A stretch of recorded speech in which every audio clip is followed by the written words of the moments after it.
ANIES, we've known each other a long time. I first knew you when you were a graduate student in the Midwest. And I'm just thrilled that finally, instead of my being your guest in Indonesia, you are my guest here at Stanford. And I wanted to take this opportunity to ask you some questions about Indonesia. One of the things that is the most striking, perhaps, to anyone looking at Indonesia is its incredible diversity. Hundreds of ethnic groups, different languages, all the major world religions are represented in Indonesia, ecological differences, economic differences, and yet it's a democracy.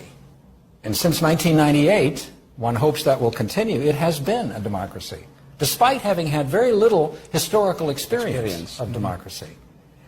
So what's the secret to your success? Yeah, well, first of all, thank you. I really enjoyed being at Stanford here. Now, with regard to democracy in Indonesia, yes, it started in '98, and it has been years since then. But the foundations of that democracy was built long before '98. You mentioned this earlier about the extreme diversity.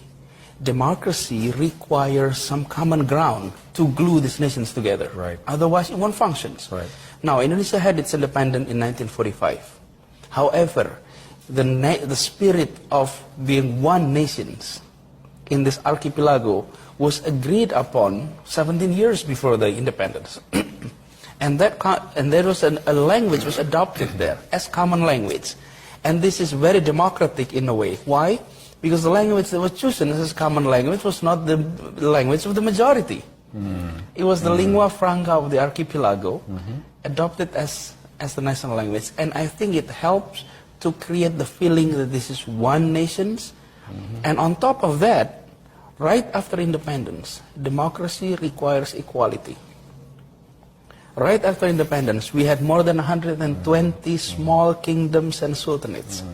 And Indonesia decided to abolish the aristocracy systems that was there and created a very egalitarian foundations that 5 decades later, when formal democracy was adopted as a system, the foundations is already there. The feeling of unity. Let me interrupt you. Sure. Let me go back to the first point you made. If I understood you correctly, you were suggesting that if a majority language had been made the national language, the minorities who didn't speak it would have revolted and maybe even destroyed Indonesia. Is that the point you're trying to make? That this small group, I guess these were the East Coast Malays, right, that spoke Malay, which became the basis for Indonesian, that they were too small to threaten the state? That's one, but also the fact that the majority understood that the language, that's the language of the minority, has become the lingua franca. Yeah. And willingness to adopt that is, I think, create the sort of legacy that we can agree upon something that may not be the interest of the large portion of the society. And that is a very important experience. Yeah. And that was done prior to the presence of a state. And that was more of a civil society thing. And I think this is also the other reasons why our Indonesian democracy is consolidating now, and I hope it will continue, is it has this vibrant civil society. Yeah. The civil society that has been very active in promoting democratic values. So democracy is not only procedural democracy, an electoral process that is there, but also a very living spirit of democracy that is being practiced. And I think it requires that civil society to be there. That's where I am now managing a university. And higher education in Indonesia is extremely crucial in supplying sufficient resources, producing a middle class, modern, highly educated, not only for the leadership level, but also at the masses level. And that, I think, one of the very reasons why our democracy is so far so good, and hope it continue. I want to go back to your comment about civil society. I think it's generally understood that a civil society may be a necessary ingredient for democracy. But at the same time, a civil society can believe in a variety of things. They don't necessarily all have the same values. We know that more Muslims live in Indonesia than in any other country on earth. And therefore, if we talk about civil society in Indonesia, to what extent are we actually talking about an Islamic society? And that, of course, raises the question, which is, I think, of particular interest here in the United States, not to mention Indonesia. Are Islam and democracy really compatible? Yes. Is there a relationship that works in Indonesia? Yes, I think, well, the fact that Indonesia is a majority Muslim nation often made us being under the spotlight for our democracy. The question is just like that, is a democracy compatible? We practice both. The society in Indonesia is reflecting the symbols, the values of Islam.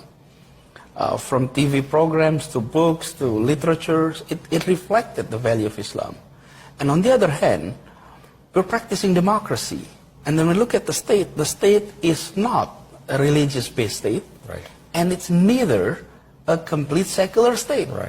It is what we call Pancasila state. Panca means 5, Sila means principle. So the 5 principal states would officially recognize the presence of God, monotheisms in there.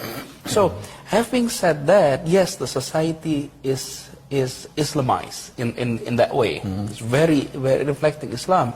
But the expressions of Muslims in Indonesia, in political terms, it's very modern. It's beyond religious symbols. It has gone through that process. In the past, yes, it was. I mean, we must recognize that in the beginning of the Republic, when we debated whether or not this is an Islamic state or a secular state, it was more of reflections of identity. But today, it has gone through that period. Now, politics is about governing. It's about delivering something. Of course, there is identity components there, but it's not religious identity.